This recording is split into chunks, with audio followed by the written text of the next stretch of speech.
புதுவரவு நேயர்களுக்கு வணக்கம். தமிழகத்தில் பொறுத்த வரைக்கும் நாடாளுமன்ற தேர்தல் காலத்தில் அதிமுக கூட்டணி, பாஜக கூட்டணி, திமுக கூட்டணி, இன்னொரு பக்கம் நாம் தமிழர் கட்சி தனித்து போட்டியிட்டார்கள். இதில் அதிமுக கூட்டணி, பாஜக கூட்டணி, இந்த ரெண்டு கட்சிகளும் தனித்தனி கூட்டணிகளை அமைத்து அவர்களுக்கு தேவையான கூட்டணிகளை செட் பண்ணி களத்தில் இறங்கினாங்க. இந்த தேர்தலை பொறுத்த வரைக்கும் பாஜக அதிமுகவை விட, அவர்கள் பெற்ற ஓட்டுகளை விட, பெறப்போகும் ஓட்டுகளை விட திமுக அதிக ஓட்டுகளை பெற்று வெற்றி 40 தொகுதியிலும் அதிகப்படியான தொகுதிகளை வென்றாங்க அப்படின்னா அது இந்த தேர்தலில் திமுகவுக்கு மிகப்பெரிய வெற்றி ஆகும்.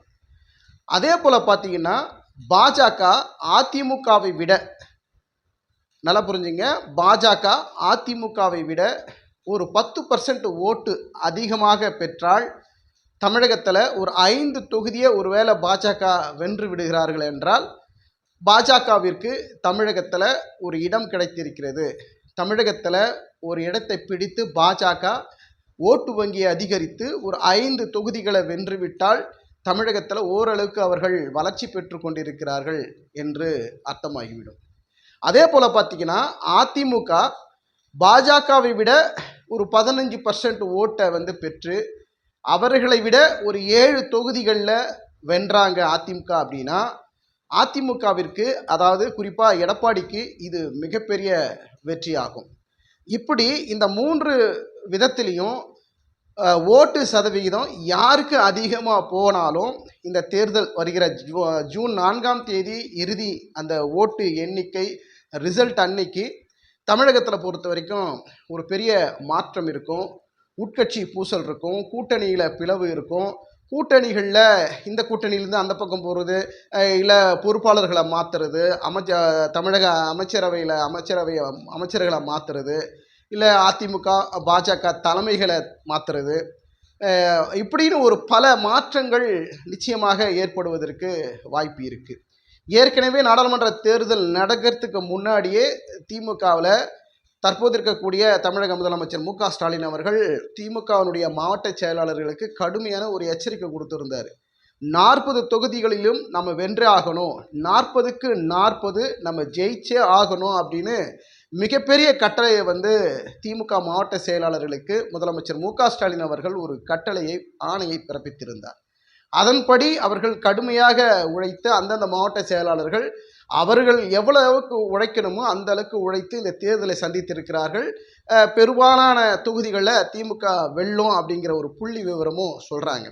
ஒருவேளை நம்ம இப்போ சொன்ன அந்த முறைப்படி பார்த்தீங்கன்னாக்கா பாஜக கூட்டணி அதிமுக கூட்டணியில் ஒரு 10% 5% பெற்று பாஜக ஒரு 5 இடங்களை வென்றுறாங்க, இல்லை அதிமுக 7 இடங்களை வென்றுறாங்க அப்படின்னா திமுகவுக்கு ஒரு 5 இடங்களோ 7 இடங்களோ அல்லது 10 இடங்களோ குறைவதற்கு வாய்ப்பு இருக்கிறது. அப்போ 40 இடங்களில் 7ஓ 8ஓ இல்லை 10 தொகுதிகளில் அவர்கள் பின்னடைவு ஏற்பட்டால் அப்போ எத்தனை தொகுதிகள் திமுகவுக்கு கிடைக்கும் அப்படின்னு நீங்களே ஒரு கணக்கு போட்டுக்கலாம். அப்படி இருக்கும்போது திமுக மாவட்ட செயலாளருக்கு முதலமைச்சர் மு.க. ஸ்டாலின் அவர்கள் கடுமையான உத்தரவு போட்டிருக்காங்க. இந்த தேர்தலில் 40க்கு 40 வெல்லணும் அப்படின்னு ஒரு பக்கம் திமுகவினுடைய ஒரு மிகப்பெரிய ஒரு சபதம். அதே போல் பார்த்தீங்கன்னா அதிமுகவுக்கு பொதுச் செயலாளராக இருக்கக்கூடிய எடப்பாடி பழனிசாமிக்கு இந்த தேர்தல் மிகப்பெரிய கடுமையான தேர்தல், சவால்கள் நிறைந்த தேர்தல், நெருக்கடி நிறைந்த தேர்தல். பாஜக கூட்டணியிலிருந்து வெளியே வந்தது தப்பாக போயிடுச்சோ அப்படின்னு எடப்பாடி பழனிசாமி ஃபீல் பண்ணுற அளவுக்கு கூட கடைசி கட்டத்தில் அவருக்கு ஒரு நிர்பந்தம் ஏற்பட்டிருக்கும், ஒரு மனதில் ஒரு கசப்புத்தன்மை ஏற்பட்டிருக்கும், நம்ம பாஜக கூட்டணியில் இருந்திருக்கலாமே அப்படிங்கிற எண்ணம் கூட கடைசி நேரத்தில் அவருக்கு வந்தது அப்படின்னு கூட இருக்கிற நிர்வாகிகளே கூட சொல்ல நாங்கள் கேள்விப்பட்டிருக்கோம். ஆனால் பாஜக கூட்டணியில் நம்ம இருந்திருக்கலாமே அப்படின்னு முன்னாள் நிர்வாகிகள், முன்னாள் அமைச்சர்கள்லாம் எடப்பாடி பழனிசாமிக்கு சொல்லியும் அவர் நம்ம தனியாக நிற்கணும், நம்மளுடைய செல்வாக்கு என்ன, மக்கள் நம்ம மீது என்ன நம்பிக்கை வச்சிருக்கிறார்கள் அப்படிங்கிற விஷயத்தை இந்த தேர்தலை நம்ம பரிசோதித்து ஆக வேண்டும் அப்படின்னு தனியாக நின்னாரு. அப்புறம் அவர்களுக்குள்ள கூட்டணி கட்சிகளை பெரிய அளவில் வரல, இருந்தாலும் அவர்களுக்கு யாரெல்லாம் வருவாங்களோ அவர்களை வச்சு அதிமுக இந்த தேர்தலை சந்தித்தது. இது சவாலான தேர்தல் தான். அதிமுக ஒரு 5, 6, 7 இடங்களை வென்றாங்கன்னா எடப்பாடி பழனிசாமிக்கு இது மிகப்பெரிய வெற்றி. ஏன்னா திமுக பலம் வாய்ந்ததாக இருக்குது, ஆளுங்கட்சியாக இருக்கிறது. அவர்கள் அதிக இடங்களை வெற்றி பெறணுங்கிற மிகப்பெரிய சபதத்தோட வேலையில் இறங்கி இருப்பாங்க. அதே போல் பாஜக தமிழகத்தில் ஒரு கணிசமான இடங்களில் நம்ம வெற்றி பெறணும் அப்படிங்கிற மிகப்பெரிய வேலையில் அவங்க இறங்கி இருக்கிறாங்க. இவர்களுக்கெல்லாம் ஒரு சவால் கொடுக்குற வகையில் அதிமுகவின் பொதுச் செயலர் எடப்பாடி பழனிசாமிக்கு இது மிகப்பெரிய நெருக்கடியும் சவால் நிறைந்த ஒரு வேலை தான். இப்படி இருக்கும்போது இந்த 7 தொகுதியிலோ 8 தொகுதிகளோ வின் பண்ணாங்க அப்படின்னா அதிமுகவின் பொதுச் செயலர் எடப்பாடி பழனிசாமிக்கு மிகப்பெரிய மாபெரும் வெற்றியாக மாறிவிடும். இதெல்லாம் நம்ம ஜூன் 4ஆம் தேதி வரைக்கும் நம்ம பொறுத்திருந்தான் பார்க்கணும். அதே போல் ஒருவேளை இந்தியாவில் பொறுத்த வரைக்கும் இந்த நாடாளுமன்ற தேர்தலில் பாஜக ஒரு கணிசமான இடங்களில் 350 தொகுதிகளுக்கு மேலே வென்றோ இல்லை 400 தொகுதினா அவங்க கணக்குப்படி பாஜக சொல்கிறாங்க, அப்படி வென்று மத்தியில் மீண்டும் பாஜக ஆட்சியில் வந்து விட்டால் தமிழகத்தில் பொறுத்த வரைக்கும் பாஜகவை நேரடியாக எதிர்க்கக்கூடிய திமுக எந்த நிலைப்பாட்டை எடுக்கும், அவர்களுக்கு நடக்கக்கூடிய அந்த போர்க்களம், அந்த எதிர்வினை மீண்டும் அதிகரிக்குமா? பாஜக தமிழகத்தில் இந்தியாவில் மீண்டும் ஆட்சி பிடித்து விட்டார்கள் என்றால் திமுக பாஜகவுடன் நேரடியாக களத்தில் இறங்கி மோதுமா, இல்லை சமரசத்தில் மத்திய அரசோடு இணக்கம் காட்டி ஓகே ரைட்டு இனிமேல் ஒன்றும் பண்ண முடியாது, இனிமேல் ரைட் ஓகே அப்படின்னு சொல்லிட்டு அவங்க அவரோட வேலையை ஸ்டேட் கவர்மெண்ட் அவங்க வேலையை பார்க்குறது, சென்ட்ரல் கவர்மெண்ட் அவங்க வேலையை பார்க்குறதுல ஒரு சுமூகமான முடிவுக்குள்ளே வருவாங்களா, இல்லை பாஜகவை கடுமையாக எதிர்த்து போராடுவார்களா திமுக அப்படிங்கிறது ஒரு கேள்விக்குறியாக இருக்கிறது. ஜூன் 4ஆம் தேதி ரிசல்ட்டுக்கு அப்புறம் தமிழகத்தில் பொறுத்த வரைக்கும் அரசியல் கட்சிகளும் சரி, அரசியல் கட்சி கூட்டணிகளுக்குள்ள கூட ஒரு மிகப்பெரிய மாற்றங்கள் இருக்கும். அதே போல் உட்கட்சி பூசலும் நடக்கும். மாவட்ட பொறுப்பாளர்களை மாற்றுறது, நிர்வாகிகளை மாற்றுறது, தலைமையை மாற்றுறது, இப்படின்னு பல்வேறு வியூகங்கள் நடக்கத்தான் இருக்கும். ஏன்னா ஒரு தேர்தல் ரிசல்ட்டு எப்படி கொடுக்கும் அப்படிங்கிறத பொறுத்து தான். ஒருவேளை அதிமுக பாஜக கூட்டணியில் ஒரு கணிசமான ஒரு 5 தொகுதிகளை வென்றுட்டாங்கன்னா இது திமுகவுக்கு ஒரு கொஞ்சம் ஒரு பர்சன்ட் வந்து குறைவான வெற்றியை தான் கொடுக்கக்கூடிய வாய்ப்பு இருக்குது. ஒருவேளை பாஜக ஒரு 5 இடங்கள், அதிமுக ஒரு 6-7 இடங்கள் வென்றுட்டாங்க அப்படின்னா அப்போ அந்த 5 இது ஒரு 6 11 இடங்களில் திமுக வந்து குறைந்து விடும். அப்போது அது வந்து அப்போது திமுக வந்து கடுமையான நடவடிக்கை வந்து மாவட்ட செயலாளர்கள், முக்கிய பொறுப்பாளர்களோ, அமைச்சர்கள் மீது கடுமையான நடவடிக்கை வந்து திமுக தலைவர் மு.க. ஸ்டாலின் அவர்கள் நடவடிக்கை எடுப்பாரா, இல்லை கடுமையான ஒரு என்ன சொல்கிறது அவர்களுக்கு மேல் ஒரு எச்சரிக்கை கொடுத்துருந்தார் ஏற்கனவே, நீங்கள் இது போல் 40 தொகுதி 40 நம்ம வென்றாகணும் அப்படின்ட்டு. கடுமையான கோபத்துக்கு உள்ளாகக்கூடிய வாய்ப்புகளும் திமுக வட்டாரத்தில் இருக்குது. அதிமுகவை பொறுத்த வரைக்கும் சவால் நிறைந்த சபதம் நிறைந்த ஒரு தேர்தல்.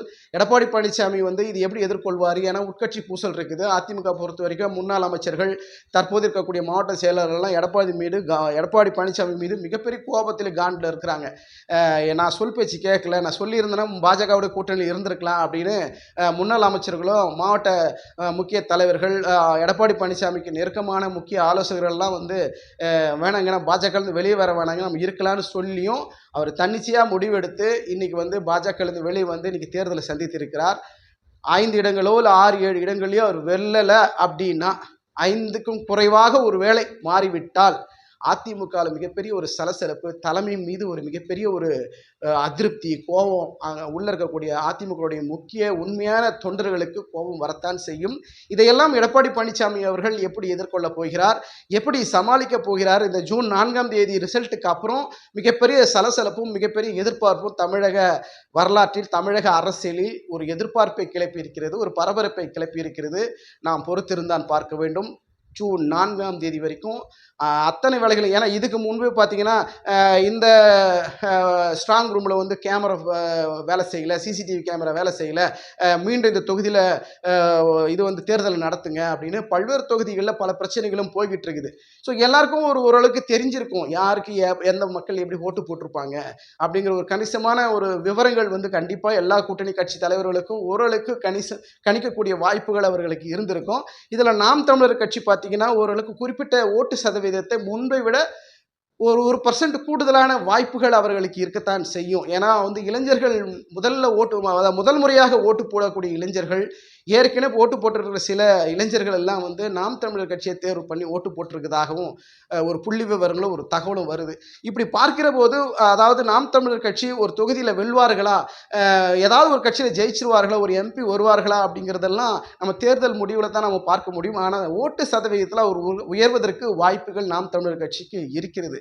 இதையெல்லாம் கருத்தில் கொண்டு இந்த நாடாளுமன்ற தேர்தல் முடிந்திருக்கு. ரிசல்ட் ஜூன் 4ஆம் தேதி வர இருக்கிறது. தமிழகத்தை பொறுத்த வரைக்கும் தமிழக அரசியல் வரலாற்றில் ஒரு மிகப்பெரிய மாற்றம். தலைமை மாறப்போது மாவட்ட நிர்வாகிகள் மீது கடும் நடவடிக்கை அந்தந்த கட்சி மேலிடம் எடுப்பதற்கு வாய்ப்புகள் இருக்குது அப்படின்னு அரசியல் புரசலாக பேசப்படக்கூடிய ஒரு பேசுபொருளாக மாறி இருக்கிறது. பொறுத்திருந்து பார்க்கலாம். இந்த வீடியோ உங்களுக்கு பிடிச்சிருந்தா புதுவரவு சேனலுக்கு லைக் பண்ணுங்க, ஷேர் பண்ணுங்க, சப்ஸ்கிரைப் பண்ணுங்க, உங்கள் நண்பர்களுக்கும் பகிர்ந்து கொள்ளுங்கள். தொடர்ந்து எங்களுக்கு ஆதரவு தாருங்கள். நன்றி, வணக்கம்.